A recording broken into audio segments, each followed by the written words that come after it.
Chapter 1. Shredded Things. It's December 23rd, 1995. We're close enough. The calendar's a cruel blur of X'd out days till Christmas, and I'm 7, with scabbed knees poking through ripped jeans, a bowl-cut halo framing my fragile innocence, too naive to see that the sacred hope of the holiday season and the renewal of a new year are about to be shattered on the living room floor by a devil lurking, living in my house. Oh, holy night fades into the background, the devil's unholy nature ready to devour all of it. Holy. The condo in Sunnyvale reeks. Lemon cleaner sharp in my nose, stale Cheerios crunching under my sneakers, a 3-story beige vinyl stack teetering on Silicon Valley's edge like a kid's block tower ready to topple. From the second floor kitchen window, I see Rainer Park's playground, a quarter-mile off, a blacktop simmering with the last of a fading day's heat, the ghost of my fist still smeared in Travis's blood. Tag football at school turned ugly fast. Travis, a bully with a buzz cut, slammed into me after I tagged him out. His shove was a jolt to my nerves. "That's Jerry Plummer's kid. Take him down. Get his ass." They taunted me. The words were a brand, searing the expectations I couldn't escape. My surname was a bullseye, a call to live up to the legend I saw on ESPN reruns. Jerry, a hulking 6'2", 250-pound linebacker bulldozing Raiders and Buccaneers like they were paper walls. So I snapped, tackling Travis to the asphalt. My fists were a blur as I split his lip, pinning him too long, too hard. The other boys' cheers were a siren song, urging me to be the son of a gridiron god, to carve my name in the image of his glory. But they didn't know the beast at home, the tyrant whose belt left welts, whose insults cuts deeper than any tackle, whose long, venomous lectures about my worthlessness were a chain I dragged in silence. The copper tang of Travis's blood mingled with my own split knuckle, a fleeting surge of power like I'd finally answered the world's demand to be Jerry's heir. For a moment, I was the Plummer they wanted. Fierce, unstoppable, the kid destined for NFL turf. But the rush curdled fast. The thrill started to sour into a hollow ache. I wasn't proving my strength. I was echoing his fury, becoming the monster I loathed. The weight of their expectations was heavy. Coaches would bark, "You're Jerry's boy. Show it, Plummer." Teachers would nod when seeing my last name. "Wait a minute. You're Jerry Plummer's kid? How cool. You think you could get me an autograph?" Kids waited for me to dominate. "Let's go, Plummer. This game is in your DNA." The expectations were a psychological vice, squeezing me into a mold that I didn't fit into. They saw a legacy, a path to stardom. I carried a secret, the truth of a father who couldn't love anyone more than he loved the game. At home, I was nothing, a punching bag for his failures. Yet out here, I was supposed to be next in line, a champion forged in his image. You settle into the dissonance, and it becomes a knot in your gut that you can't untie. After I left Travis sobbing in the dirt, boys scattered like startled birds. I felt the flicker of victory, but just as quickly it was snuffed by shame. The dry wind swallowed my scream because the real storm was inside, a churn of guilt and dread. I wasn't fighting Travis. I was fighting the world's blind worship of a man who broke me, fighting the lie that I had to be like him to matter. The pressure to follow in his footsteps was a psychological trap, isolating me in a paradox. Prove you're worth the Plummer name, but hide the scars. Be the hero, but bury the hurt. I was Jerry's son, expected to conquer without emotion. Each punch I threw was a cry for someone to see the truth, to know the cost of his legacy. The world only cheered louder when Jerry smashed a tight end coming over the middle, leaving me alone with a burden no child should carry, a name that was both a crown and a curse. After the whole playground incident, Mom picks me up from the principal's office, jaw tight, blonde bib fizzing in the winter air, J.C. Penney blazer stiff like she's got her shit together. Her hands tremble on the Suburban's wheel, red, beat up, French fries and Taco Bell wrappers rotting under the seats, a stale grease stink clinging. "Don't tell your father," she mutters, voice low because she's smuggling fear, hers, mine, our entire family's. 6 plums etched into the California license plate. Jerry's off chasing another Super Bowl ring he'll never snag, another mistress, Sheila or Trish, sharp names, all hairspray and hoop earrings, trash that belongs under the passenger seat with the rest of the fast food relics. I'm tearing my cuticles raw, dreading the devil waiting at home. Mom thinks I can't hear the late night fights, the phone slamming, her sobs muscled in couch cushions while I lie on the garage level floor. I'm abandoned to the silence, sharing a bunk with Graham. Our mattress is sagging in one corner, Jerry's desk in the other where he watches porn when he thinks we're asleep. Mom's gentle, creative, cutting a fireplace from a construction paper from the living room wall.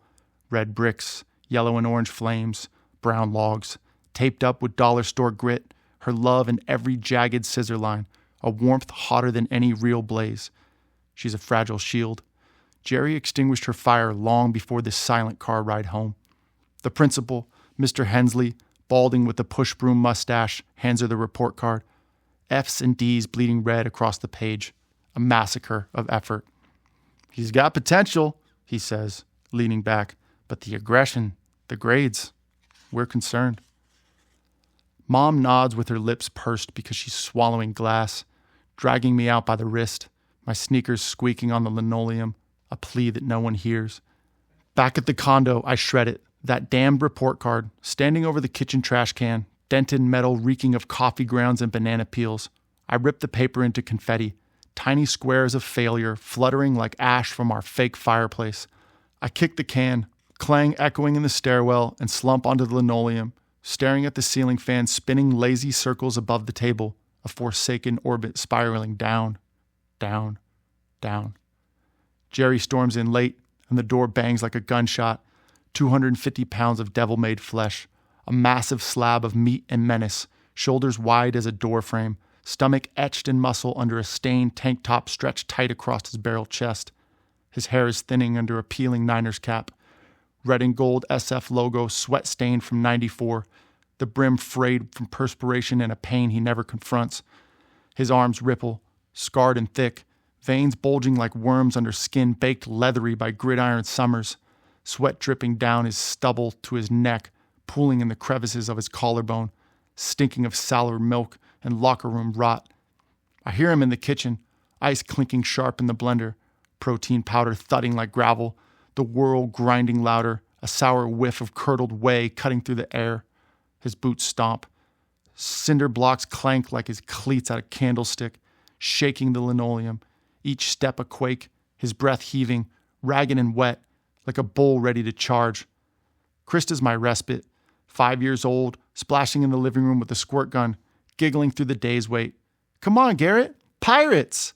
she squeals as the water drips on Mom's paper flames, her pigtails bouncing, a glimmer against the dark, her voice bright as root beer fizz fresh from a pitcher at Fuddruckers. I dodge her, laughing, chasing her around the couch, her wet sneakers squeaking on the linoleum, a flicker of Mission Pizza nights with the Brown trio, Nate, Caitlin, and Tara, their laughter echoing as we pile coins for Mortal Kombat. I'm there now with them, in my head. And grease coats my tongue, thick and warm, pepperoni searing my throat. There's also that lingering memory of Discovery Zone's plastic ball pit stink, sweaty vinyl and sugar-sticky air filling my lungs. God's warm hand keeps me alive through the chaos. My older cousin Clara's soft. "You're okay, kid." Arthur's steady grip on her hand glows in my skull, a love I cling to now, a lifeline. Krista sprays me again with her grin wide and staggered teeth glinting, the water cold and clean on my face. Bailey's there somewhere, 3, a shadow we never see behind us, her squeaks drifting from the deep end of memory, floaties flat, unseen in the condo's gloom. God is holding her too, faint but real. I duck behind the TV, laughing till my sides ache, Mission Pizza's neon flashes in my head, Uncle Brian telling Nate he's proud of him. Then the pause, the storm's edge, a silence thick with dread. "What the hell is this?" His growl is seismic, CTE fried, a rumble from deep in his gut, and his voice cracks with rage as he holds the trash can. He grips the dented rim in his massive fist, the shredded report card half buried under a pizza box, grease-stained and curling, his knuckles whiten, scars flexing, a beast unleashed. His bulk fills the doorway with the shadow that swallows the light. James 4:7 whispers, "Resist the devil and he will flee." But he's here, Jerry, the devil himself, towering, unstoppable, and I'm too small to fight. He roars, "Garrett, get your ass over here!" My legs are rubbery, and the carpet burns my soles as I stumble down. The air is thick with his stench, a mix of sweat, milk, and rage. My senses freeze and hormones cascade. The hypothalamus signals the adrenaline glands to pump adrenaline. My heart rate spikes and my focus sharpens. Fight or flee. It's a primal 1-2 punch, adrenaline's quick jolt and cortisol's slow burn, wired to outrun the devil, a race I'd be training for my entire adolescence. He tips the trash can, decay wafting up, coffee grit and grease-smeared cardboard. Pick it up, every piece. His eyes are bloodshot and wild. TV reruns of him lacing linemen flash in the static. I kneel, hands shaking as I fish out damp scraps. F in math, D in reading, disruptive, smudged. I'm dreaming of Mission Pizza's pepperoni sear, blocking his shadow with submit yourselves to God. The Browns' laughter is a lifeline I can't reach. His breath is hot with cow's milk and artificial chocolate as he looms. I feel it, warm piss seeping down my leg. Fear takes its grip and I can't control my bodily functions. The denim soaks dark while he barks a laugh, sharp and cruel, cutting deeper than fists. You piss yourself?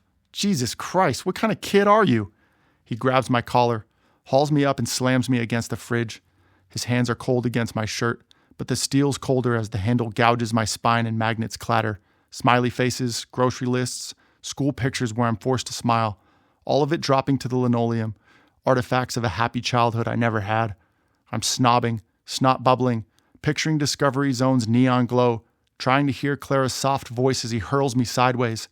I flip over the couch and land hard by Mom's paper fireplace.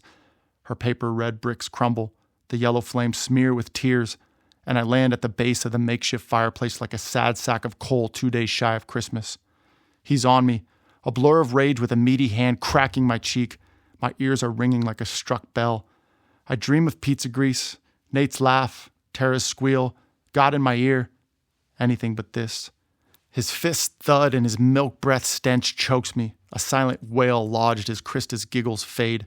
He stops swinging at me, panting now. Sweat beating like practice just ended.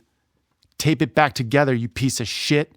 Every piece, above your bed. Look at your fucking failure till you stop being one. My cheek burned where his hand had cracked it, but the real pain was deeper, a clawing pathogen that sank into my chest and grew roots. I lay there, snot bubbling, piss soaking my jeans, and felt my body settle into fear that wouldn't quit. My heart was hammering, skin prickling. Every creak of the condo was a quiet signal that he'd come back to finish me. My brain was wired to expect the next blow, a survival trick from living with a sociopath who could grin for the neighbors 1 minute and hurl me into a fridge the next. What kind of kid are you? It wasn't just cruelty. It was carving out my worth, making me believe I was nothing. You start to feel like a ghost in your own skin. I'd look in the mirror and I couldn't see my own reflection. Jerry made me see the picture of myself that he created, convinced I deserved this shame because that's what he taught me. I was invisible, a failure, and Mom's trembling hands, her soft muttering, "Don't tell your father." She carried the weight of his other women, Sheila, Trish, sharp names that cut us all. We knew he was out there, betraying her, betraying us. We were a lie, an inconvenience he could discard, a family not worth keeping. That betrayal planted a seed of mistrust, a wall I'd build around my heart. You become scared that anyone you love would hurt you like this. You become scared that the pain would get so bad that reality would simply vanish, and this type of hurt would become the default setting for the rest of your life. He staggers off, leaving me a bruised heap with wet pants, forsaken. God is there, though, in the Browns' Emerson Street sanctuary, Arthur's steady hand, a guiding light that gets hard to see through the darkness of days like this. Later, on the bottom floor, I sit cross-legged on the top bunk, no box spring, Ninja Turtles sheet thin against my bruises, and I tape the report card with trembling fingers. Graham's below, breathing heavy, sleepless, trapped in this fractured night. The tape sticks. Wrinkled F's and D's create a patchwork shame pinned to the wall, curling like dead leaves. Mom's upstairs, silent with the TV muted behind her paper flames. Jerry snoring on the couch, infomercial hums cradling his bulk. The devil sleeps, for now. Number 50, plumber, splayed across his jersey like an iron brand that burns the skin. A cursed surname I loathe with every bruised inch of me. A name I'd spit out, Jerry's venom soaking it black. How can Mom be so tender, her hands soft with paper-cut love, while he's this tainted thing, a storm of fists and venom poisoning everything he touches? Graham shifts in the bunk below, a choked grasp breaking the silence, and I know he feels it too. The beatings that mark us, the insults slicing like razor blades. Weak, worthless, nothing. His words carved us hollow, a mantra of destruction forged on the gridiron where Jerry's wrath reigned supreme. On the field, he was a linebacker god, obliterating everything in his path, victory at all costs, leaving bloodied opponents in his wake before striding home. But home was no sanctuary. It was another turf to conquer, his family just more bodies to bulldoze. His rage blurred the lines between football's brutal calculus and our fragile lives. His triumph was our submission, our silence, our shattered selves. Every insult, every blow was his playbook executed to crush us, to prove his dominance, leaving his children and his wife as collateral damage, bound by scars and a suffocating truth. We were trapped in his game, where love was a loss and survival meant enduring an unrelenting war. Nights like this are all Graham and I ever shared, an unspoken bond forged in the dark, a brotherhood of scars no one ever sees. I pressed my face into the pillow, snot and tears soaking the cotton. The silence stretches, vast and cruel.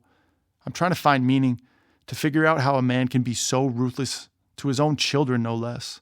The darkness of the night envelops me into a void where some second grader's busted lips, Mom's fragile fire, and Jerry's rage tangle into a weight I'll carry forever. One day, I'll be Mr. Plummer, a high school English teacher, proud and whole. But tonight, I'm just a kid drowning in a name I can't escape.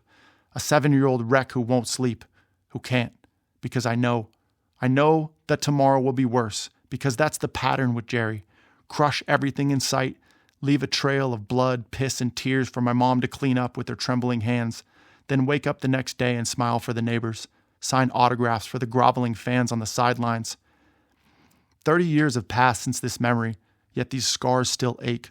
A second grader's memory seared raw into my brain, a shivering wound from a boy too young to name its depth. That December night, crumpled on the linoleum, urine staining my jeans, wasn't just Jerry's fists or the sting of his laugh. It was the world's refusal to see.